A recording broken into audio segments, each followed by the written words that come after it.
La llevo para Córdoba. Sí.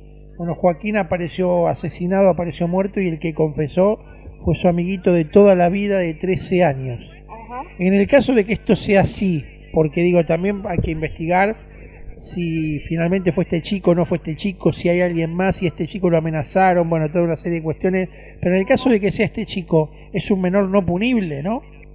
Claro, esto nos tenemos que llevar a lo que es la ley 14394, que fue reemplazada en 1980 por la ley penal de los menores, la 22278, que es un poco, cuando uno analiza la sintaxis de la ley, es un poco complicado de entenderlo, pero si lo analizamos juntos vamos a tratar de llegar a un entendimiento.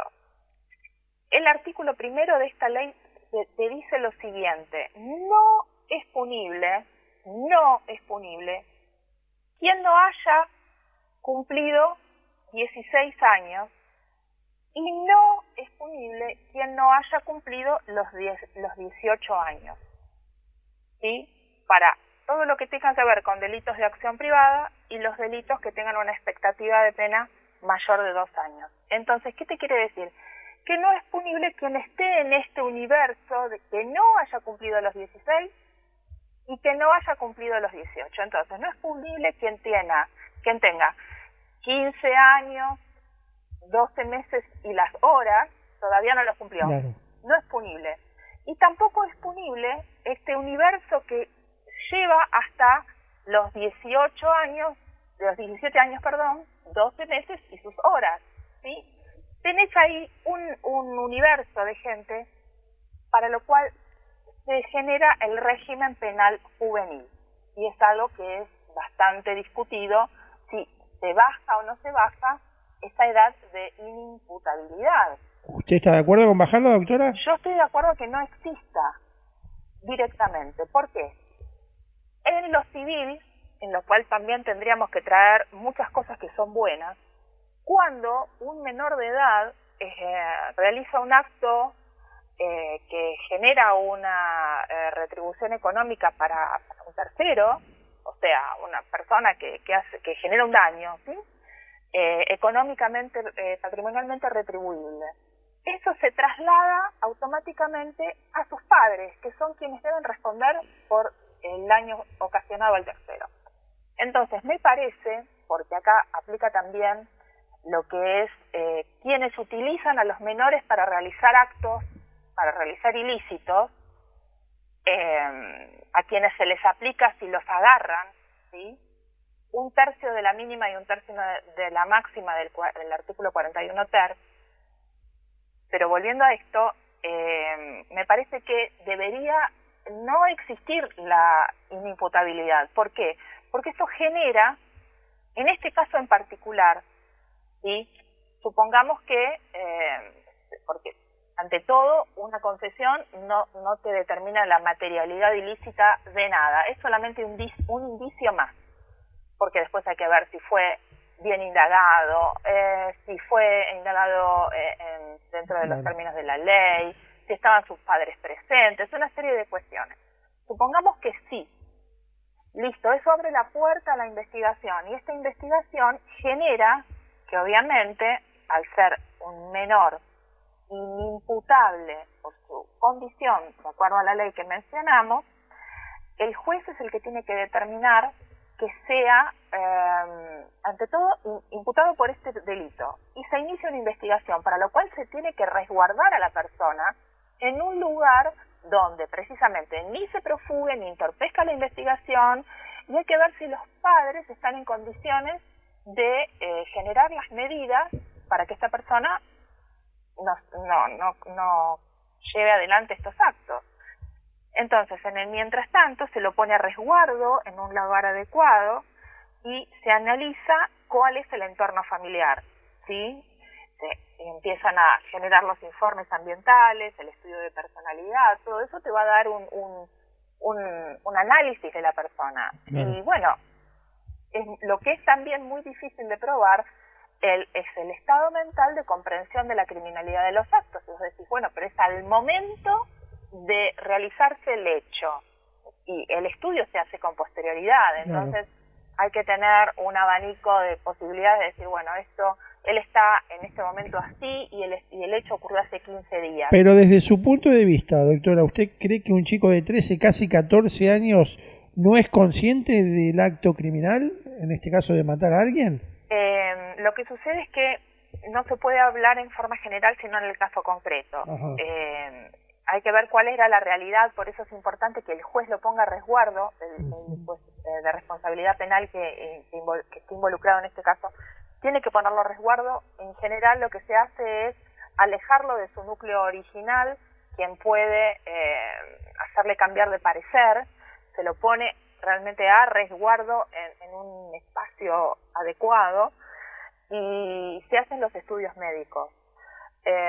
Desconozco cómo era la cotidiana de esta persona, sé que estaba escolarizado, que era compañero de... Sí, un chico de clase media, hasta acá ningún problema, salvo alguna otra cuestión, al igual que la víctima, que eran 2 chicos que sufrían bullying, pero no hay nada, bueno, obviamente es todo un misterio, ¿no? Porque no hay nada que haga presuponer de problemas psicológicos, psiquiátricos, alguna cuestión vinculada con la víctima.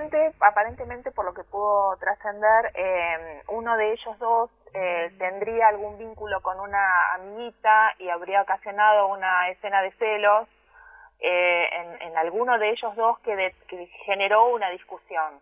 Pero también por la gravedad de las lesiones se analiza si esto pudo haber sido hecho por una sola persona o por más de una persona. Sí. Y bueno, también está la responsabilidad de los padres de decir, bueno, ¿dónde está mi hijo a determinada hora? ¿Por qué no llegó a mi casa? ¿Con quién se relaciona? ¿Cómo es que ellos sabían que ellos iban a determinada casa donde no había supervisión de adultos?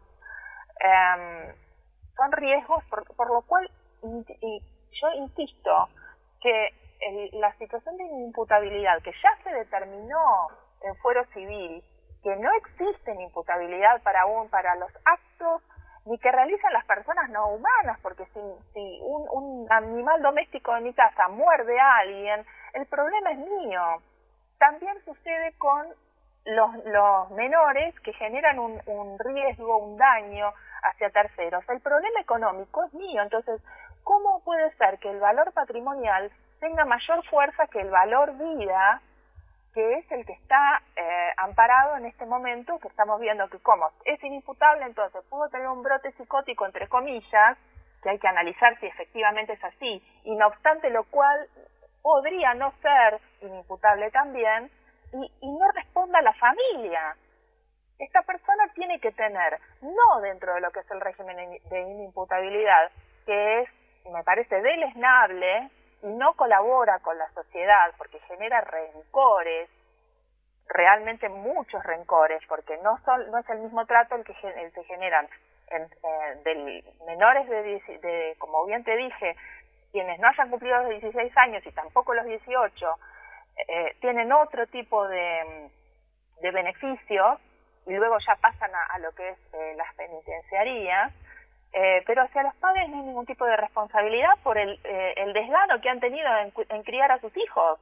¿No sabían estos padres que esta persona podía llegar a tener esas conductas lesivas?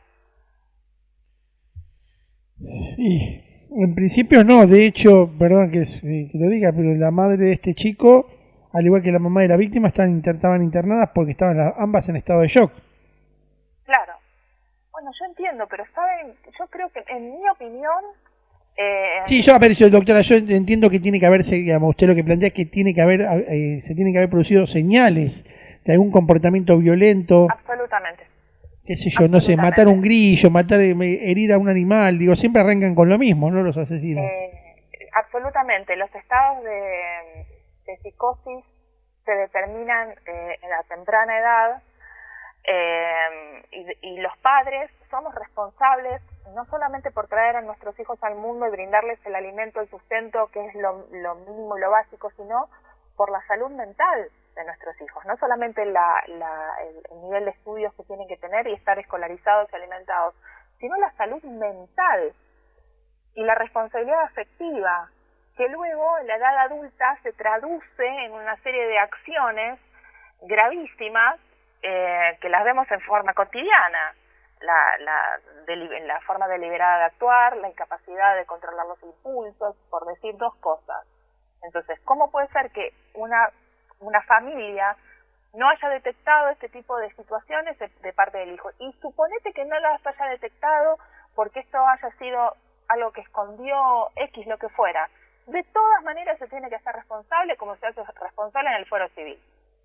Mi postura es que la imputabilidad no debe existir. Y eso no quiere decir que vayan a cárceles de mayores y de adultos. No. Yo creo que deben responder los padres y a la vez con la misma pena que deberían tener la criatura o el niño que va a tener que ir a un régimen penal. La misma pena que les correspondería si fueran adultos la tienen que cumplir los padres. O sea, el homicidio agravado de 8 a 25 años tendrían que responder los padres. Pasa eso y se terminaría este nivel de impunidad. O sea, doctora, usted plantea que justamente no haya una determinada franja Ninguna. En la baja imputabilidad. Ninguna. Desde el momento que fueran detenidos por culpa concurrente, madre y padre, en el régimen penitenciario de adultos, junto con el niño en rehabilitación en los lugares asistenciales que determina el juez de minoridad. Entonces acá hay una culpa concurrente de todos. Y no digo culpa con esto, estoy quitándole la responsabilidad por el dolo del homicidio, ¿sí? Sino que esto es una coautoría en lo que es la participación criminal por omisión, con todo lo que eso representa. O sea, la postura del garante en derecho penal está sumamente discutida, pero en esto en particular, con lo que es la minoridad y con lo que representa la utilización de los menores para prácticas dolosas, porque no importa, ya sabes que entra por un lado y sale por el otro. No, tenemos que dejar de usar a los menores para participaciones criminales. No ese es el caso, eso es en general.